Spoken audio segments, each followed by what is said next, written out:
शुभ सकाळ सर्वांना. मी तुमची लाडकी जान्हवी. आज आपण इडली बनवणार आहोत.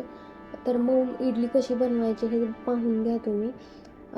इडलीचं बॅटर बनवताना 3 वाट्या तांदूळ घेतले तर 1 वाटी तुम्ही उडदाची डाळ घ्या आणि अर्धा वाटी तुम्ही रात्री थोडेसे भिजवलेले पोहे घ्या आणि संध्याकाळी हे दिवसभर भिजवून ठेवा आणि संध्याकाळी हे बॅटर मिक्सरमधून काढून घ्या. 3 वाट्या तांदूळ आणि 1 वाटी उडदाची डाळ आणि त्याला अर्धा वाटी भिजवलेले पोहे. पोह्यांमुळे इडली खूप लुसलुशी अशी मऊ, खूप जास्त मऊ होते. त्यामुळे ही ट्रिक तुम्ही चांगलीच त्यामध्ये ट्राय करा. आणि सकाळी तुम्ही जेव्हा हे बॅटर हे करता त्यामध्ये थोडंसं लिंबू सत्व आंबटपणा येण्यासाठी खूप छान लागतं. हे थोडंसं टाकून घ्या त्यामध्ये आणि बॅटर चांगलं मिक्स करून घ्या आणि इडली पात्रामध्ये तेल टाकून हे बॅटर टाकून घ्या.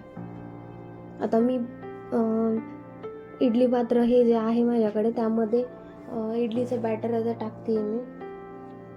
तुम्ही पाहू शकता. आणि पोहे टाकल्यामुळे थोडंसं फुलल्या पण जातं बॅटर छान.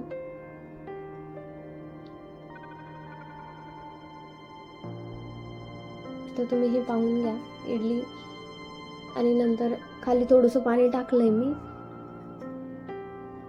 त्यामध्ये तुम्ही लिंबू कट करून पण टाकू शकता त्या पाण्यामध्ये. आणि वरती हे जे पात्र आहे त्यावरती इडलीचं बॅटर टाकलंय. तुम्ही पहा आता इडली झाली आहे. 20 मिनिट मी 15 मिनिट फुल गॅसवरती आणि 5 ते 10 मिनिट मी कमी गॅसवरती ठेवलेली आहे ही इडली.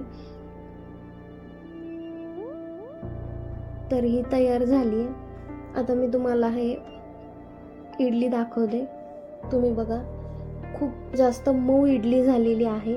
तुम्ही पण नक्की घरी ट्राय करा आणि मला सांगा कशी झाली तुमची पण.